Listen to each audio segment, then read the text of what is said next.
दिल्ली में कोरोना की दूसरी लहर के दौरान अप्रैल मई महीने में कितने लोगों की जान ऑक्सीजन की कमी की वजह से गई थी, ये शायद हमें कभी पता नहीं चल पाएगा।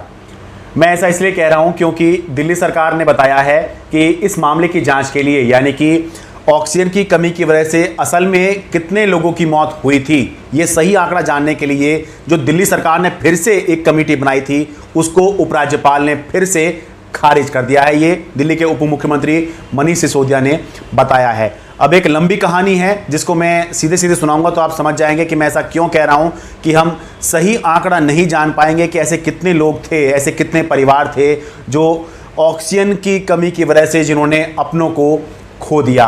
दरअसल बात यह है कि आपको याद ही होगा कि अप्रैल मई महीने में दिल्ली के अंदर ऑक्सीजन के क्या हालात बने थे, ऑक्सीजन की कितनी ज़बरदस्त किल्लत थी और बहुत से लोगों की जान ऑक्सीजन की कमी की वजह से गई थी। सरकारें कुछ भी कहती रहें, उससे कोई मतलब नहीं है। ऑक्सीजन की कमी की वजह से लोगों की जान गई थी, ये हमने अपनी आंखों से देखा था कि किस तरह से लोग ऑक्सीजन के लिए भाग दौड़ कर रहे थे, कैसे लोगों को ऑक्सीजन नहीं मिल पा रही थी, उसकी वजह से उनकी जान चली जा रही थी। ये हमने अपनी आंखों से देखा था।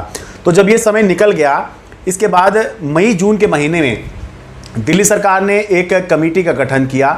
कमेटी का काम ये था कि वो एक तो पैमाने बनाएगी कि किस किस आधार पर ये तय किया जाएगा कि हाँ व्यक्ति की मौत जो है वो ऑक्सीजन की कमी की वजह से हुई है। सभी पक्षों को सुनने के बाद में जो है ये पैमाने बनने थे और सभी से आवेदन मंगाने थे कि लोग आवेदन करें, क्लेम करें कि हमारे जो रिश्तेदार हैं, तीमारदार हैं, जो भी हैं, उनकी मौत जो है ऑक्सीजन की कमी की वजह से हुई है। और जब ये इस्टेब्लिश हो जाएगा तो जो परिवार हैं जिन्होंने अपनों को खोया है ऑक्सीजन की कमी की वजह से, तो उनको 5 लाख रुपए तक का मुआवजा देने का प्रावधान उस कमेटी के साथ ही कर दिया गया था। लेकिन 16 जून को दिल्ली सरकार ने सूचित किया कि उपराज्यपाल ने इस कमेटी को खारिज कर दिया है। इसके बाद जुलाई महीने में जब संसद खुली तो संसद में ये सवाल पूछा गया कि कितने लोगों की जान ऑक्सीजन की कमी की वजह से, ये जो दूसरी लहर थी इसके दौरान गई है। तो केंद्र सरकार ने यह सूचित किया कि राज्यों ने ऑक्सीजन की कमी की वजह से कोई मौत रिपोर्ट नहीं की है। अब इस जवाब पर जो है केंद्र सरकार की बहुत आलोचना हुई। तो फिर केंद्र सरकार ने सभी राज्यों को चिट्ठी लिखी और कहा कि संसद में ऐसा ऐसा सवाल आया है और आप बताइए कि क्या आपके यहाँ ऑक्सीजन की कमी की वजह से मौत हुई है। तो इसको लेकर जब ये राज्य जो हैं अपने जवाब दाखिल कर रहे थे, इसको लेकर भी दिल्ली सरकार और केंद्र सरकार के बीच में कुछ विवाद हुआ, क्योंकि दिल्ली सरकार ने कहा कि हमसे पूछा ही नहीं गया। केंद्र सरकार ने जो है चिट्ठी दिखाई कि देखिए हमने आपसे पूछ रखा है।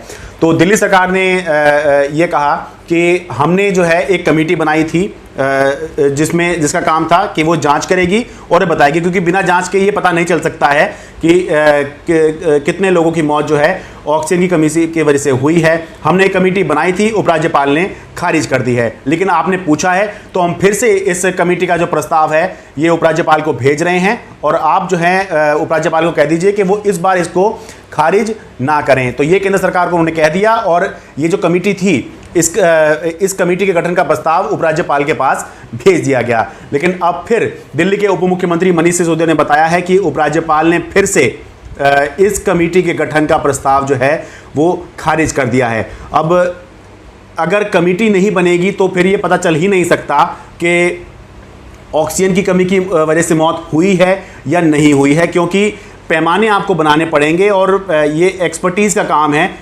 सीधे सीधे ये नहीं कहा जा सकता है कि कितने लोगों की मौत ऑक्सीजन की कमी की वजह से हुई है और कितने लोगों की नहीं हुई है। तो 2 बार ये प्रस्ताव जा चुका है और दोनों बार ही कमेटी बनाने का प्रस्ताव जो है ये उपराज्यपाल के पास से खारिज हो चुका है। तो इसलिए मैं कह रहा हूँ कि अब शायद जो हमें नहीं पता चल पाएगा कि उस दौरान जो समय हमने देखा था जिसमें जो लोग हॉस्पिटल के अंदर एडमिट हैं वो भी ऑक्सीजन के लिए तड़प रहे थे, जो अपने घरों में जो होम आइसोलेशन में रहने को मजबूर भी थे, किसी तरह से कहीं से सिलेंडर का इंतजाम कर ले रहे थे, उनको सिलेंडर नहीं मिल पा रहे थे, जिन लोगों को अस्पताल जाने की ज़रूरत थी, अस्पताल के अंदर बेड भी थे लेकिन वो फिर भी अस्पताल नहीं जा पा रहे थे। क्यों? क्योंकि अस्पताल के अंदर ऑक्सीजन नहीं थी और क्योंकि ऑक्सीजन की दिक्कत थी वहाँ पर, तो इस वजह से बेड होने के बावजूद वो बेड होना ना होना बराबर ही हो गया था।